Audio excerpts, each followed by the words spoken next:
Mark test का बहुत ज़्यादा रोल है। हमें लगता है कि 70% मार्क टेस्ट ही डिफाइन करता है कि आप पढ़िए कम लेकिन मार्क टेस्ट ज़्यादा दीजिए, क्योंकि वनडे एग्जाम में प्रैक्टिस जो है वो बहुत ज़्यादा मैटर करती है। और अगर जो प्रैक्टिस नहीं करेगा वो जो है एट लास्ट हमें लगता है कितना भी पढ़ ले, अगर वो मार्क टेस्ट जो है नहीं दे रहा है तो वो उतना अच्छा नहीं कर पाएगा। मार्क टेस्ट देने का मतलब है मार्क टेस्ट दीजिए, उसके बाद जो क्वेश्चंस आपके गलत हुए हैं, क्यों गलत हुए, उस पर उसका पोस्टमार्टम करना चाहिए, फिर अगला मार्क टेस्ट दे तो उससे ज़्यादा बेनिफिट होता है। रूटीन केवल ये सेट किया था कि मुझे जो है जैसे इवनिंग सेकेंड हाफ में, दिन के सेकेंड हाफ में मुझे टेस्ट पेपर करना है और फर्स्ट हाफ में पढ़ना है। और फर्स्ट हाफ तो वो मान लो किसी कारण से नहीं हुआ, लेकिन सेकेंड हाफ में टेस्ट पेपर ज़रूर करते थे, खासकर मैथ रीजनिंग का टेस्ट ज़रूर देते थे सर। और उसके बाद जब प्री क्लियर हुआ, मेंस क्लियर हुआ, उसके बाद साइको के लिए फर्स्ट हाफ और सेकेंड दोनों हाफ में टेस्ट ही। ग्रुप स्टडी अगर किया जाए तो बहुत बड़ा रोल है। जैसे जीएस पे जो है करंट अफेयर्स पे डिस्कशन करें उस पर, तो उससे जो है ये चीज़ें याद होती हैं, जल्दी कवर चीज़ें होती हैं। तो ग्रुप डिस्कशन अच्छी बात है, हम लोग करते थे, उसका फ़ायदा मिलता था, लेकिन बच्चे मिलते नहीं थे। पता लगा ग्रुप स्टडी का प्लान बना रहे हैं तो किसी को घर जाना है, किसी को जाना है, इसलिए सेल्फ जो है अपना रूम में जो स्टडी करेंगे वो ज़्यादा बेटर करेगा। और ग्रुप स्टडी का भी रोल रहता है। 5 घंटे पढ़ रहे हैं तो 5 में से जो है लगभग 2.5 घंटे केवल मैथ रीजनिंग पे दें, और मैथ पे 2.5 घंटे में से भी 1.5 घंटे मैथ के लिए दें, क्योंकि मैथ मुख्य है। मैथ में ही अगर उनका अच्छा होगा तो भी अच्छा कर पाएंगे। फ्रेंड्स, अभी टेक्स्ट बुक ऐप पर उम्मीद की किरण सेल चल रही है, जो कि 13 और 14 दिसंबर 2024 तक वैलिड होगी। तो यदि आप हमारा कोड DOMC यूज करके टेक्स्ट बुक पास प्रो का सब्सक्रिप्शन परचेज करते हैं तो आपको 12% एक्स्ट्रा डिस्काउंट के साथ टेक्स्ट बुक पास प्रो का 1 ईयर का सब्सक्रिप्शन मात्र 395 रुपये में मिल जाएगा, यानी 395 में मिल जाएगा। इस ऑफर का लाभ आप 14 दिसंबर 2024 तक ही उठा सकते हैं, रात के 11 बजे तक। इसके साथ ही मैं आपको बता दूं कि अभी तक जितने भी सिलेक्टेड लोगों का इंटरव्यू हमारे चैनल पर लिया गया है, उन सभी लोगों ने मॉक टेस्ट और प्रीवियस ईयर क्वेश्चंस को एग्जाम पॉइंट ऑफ व्यू से बहुत इंपॉर्टेंट बताया है। इसके साथ ही यदि आप किसी भी कॉम्पिटिटिव एग्जाम की प्रिपरेशन कर रहे हैं तो उस एग्जाम को क्रैक करने में मॉक टेस्ट और प्रीवियस ईयर क्वेश्चंस का बहुत इंपॉर्टेंट रोल होता है। टेक्स्ट बुक पास प्रो का सब्सक्रिप्शन लेने से आपको सभी एग्जाम्स के previous year questions, mock test, chapter test, sectional test, subject test और फुल टेस्ट मिल जाते हैं। इसके साथ ही आपको एनालिसिस मिल जाती है कि आपका स्ट्रॉन्ग और वीक सेक्शन कौन कौन सा है, जिसकी प्रिपरेशन करके आप सिलेक्शन पा सकते हैं। तो मैं इसका लिंक डिस्क्रिप्शन में डाल दे रहा हूँ, वहाँ से क्लिक करके आप इस ऑफर का लाभ उठा सकते हैं। मॉक टेस्ट दें तो उसके नंबर से आपको कोई मतलब ही नहीं, बस केवल दो हमारे क्वेश्चन कौन से गलत हो रहे हैं, कौन से मतलब सही हो रहे हैं, उस पर एनालिसिस करो। नंबर को देखना ही नहीं है कि मेरे नंबर है आज 100 आ गए तो बहुत खुश हो गया, आज 30 आए तो बहुत दुखी हो गए। नंबर को देखना ही है, बस केवल अपना देखना कितना मेरा टाइम लग रहा है, मतलब कितने कम टाइम में कितने क्वेश्चन हो जा रहे हैं, वो केवल देखना है, नंबर नहीं देखना है। क्योंकि मॉक टेस्ट से आपका सिलेक्शन नहीं होने वाला, उससे केवल आपकी प्रैक्टिस होगी और जो आपको एग्जाम में हेल्प करेगी। उसके नंबर से आपका सिलेक्शन नहीं होगा। उसमें 30 नंबर आ रहे हैं, क्या पता एग्जाम में आपके 100 नंबर आ जाए। मॉक टेस्ट के नंबर से कोई फर्क नहीं है, आप रेगुलर बेसिस पे दीजिए, चाहे 30 नंबर आए, मगर दीजिए रोज़। ऐसा नहीं, बहुत लड़के ऐसा करते हैं कि 30 नंबर आने लग गए, 2-3 दिन आ गए, मॉक टेस्ट को कैंसिल नहीं लगाते हैं फिर। तो ऐसा नहीं करना है, मॉक टेस्ट देना है। 20 नंबर आए, 10 नंबर आए, 50 नंबर, 100 नंबर है, मॉक टेस्ट डेली लगाना है। करंट अफेयर्स के लिए ऐसे ऑनलाइन जो 10-15 मिनट का वीडियो होता है वो देख लिए, और पेपर मस्ट है। पेपर डेली रोज़ 10-15 मिनट पढ़ना चाहिए सबको। और ऐसे मंथली वाइज 3 मंथ 6 मंथ वो भी लेके पढ़ते रहें और नोट्स बनाते रहना चाहिए। दृष्टि की आती है बुक साइंस के लिए, वो आप ले सकते हैं। और स्पीडी की करंट 1 लाइनर आती है, वो ले सकते हैं आप। और ऐसे यूट्यूब से पढ़ना चाहते हो तो केमिस्ट्री और बायो के लिए सिप्रा मैम है, वो बहुत अच्छी पढ़ाती है। फिजिक्स के लिए नीरज जांगीर सर हैं, वो अच्छी पढ़ाते हैं। रिवीजन बहुत ज़रूरी है, अगर आप रिवीजन नहीं करेंगे जो पहले पढ़े हो तो भूल जाएंगे, इसीलिए डेली बेसिस पे रिवीजन भी करना चाहिए। टाइम निकाल के कि 1-2 घंटे मुझे हर सब्जेक्ट के लिए, मतलब 2 घंटे में ये सब्जेक्ट 40 मिनट रिवीजन करना। डेली रिवीजन भी करो, पढ़ाई के साथ रिवीजन भी करना बहुत ज़रूरी है, क्योंकि पिछली चीज़ें अगर रिवीजन नहीं करेंगे वो भूलती जाएंगी। क्या फ़ायदा आपका पढ़ने का? 3 महीने जो पहले पढ़ा वो भूल गए, रिवीजन नहीं करेंगे। तो रिवीजन मस्ट है, एकदम ज़रूरी है। 60,000 के आसपास मिलेगी। प्रैक्टिस सेट कंटिन्यू नहीं बनाइए। जहाँ तक मेरा अनुभव है, प्रैक्टिस सेट बहुत इंपॉर्टेंट है कंपटीशन के लिए।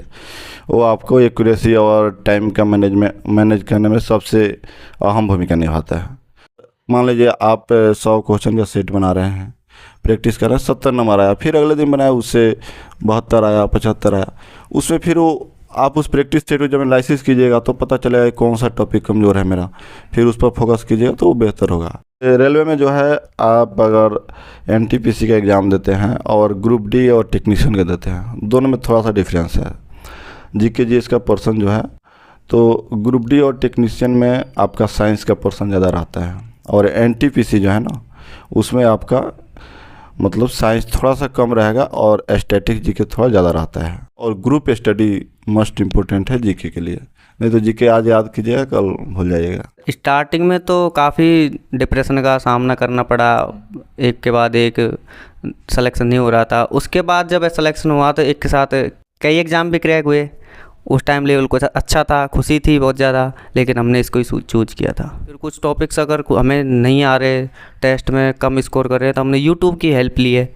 बट मेन वही था कि एक बार कोचिंग की थी, उसके बाद सेल्फ स्टडी पे फोकस किया। दिन में ये था कि अगर हमें किसी टॉपिक पे ज़्यादा प्रॉब्लम आ रही है तो हम उसको पूरे दिन भी पढ़ें, बाकी डेली एक टॉपिक तो हमको करना ही था। स्ट्रेटजी ये रहती थी। ल्यूसेंट से जो साइंस है वो पढ़े हैं, एक दृष्टि से आती है साइंस की बुक, NCERT का वो आता है, उसमें कंक्लूजन वो पढ़ी है।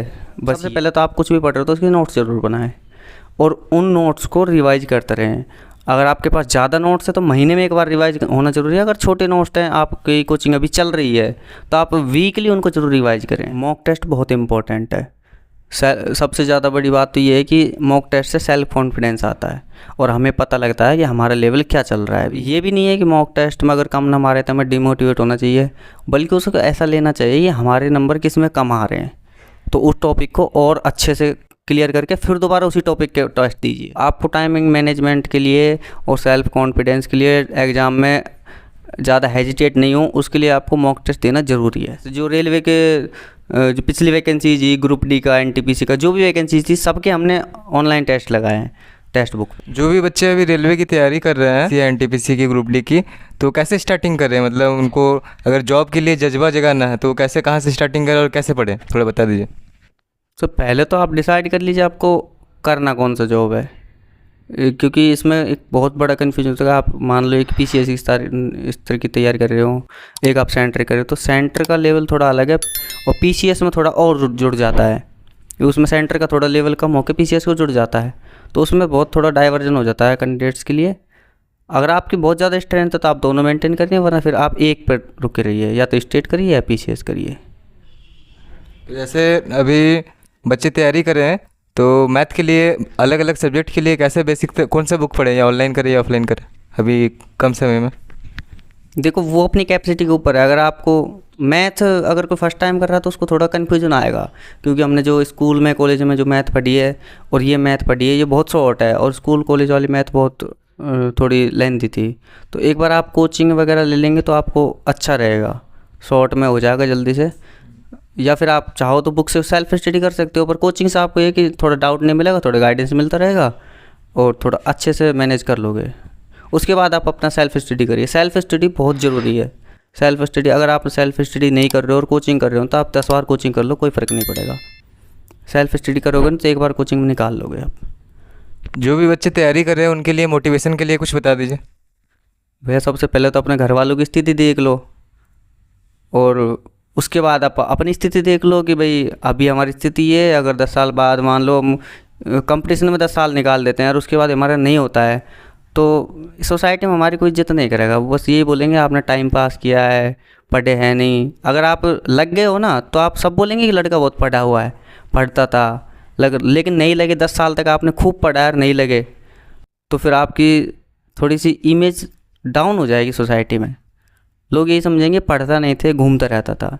इससे अच्छा अपना कम से कम एक एग्ज़ाम तक तो आप फुल कंसंट्रेट होकर पढ़िए, किसी और चीज़ को छोड़ दीजिए, घूमना फिरना, दोस्त सबको छोड़ दीजिए। अगर सबको यूज कर रहे हैं तो बस उनको पढ़ाई के लिए यूज करिए, उनसे क्वेश्चन पुटअप करिए या फिर उनको क्वेश्चन पुटअप करने दीजिए।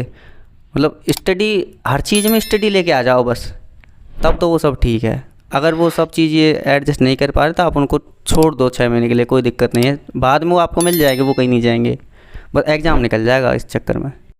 तो मनमोहन जी, आपका बहुत बहुत धन्यवाद हमारे चैनल में समय देने के लिए। और एक सेलेक्टेड कैंडिडेट से आपको जानना, इनकी स्ट्रेटेजी काफ़ी फ़ायदेमंद होगी। और इन्होंने बहुत अच्छा कहा कि घर वाले की स्थिति आपने देखी है अपने मोटिवेशन के लिए।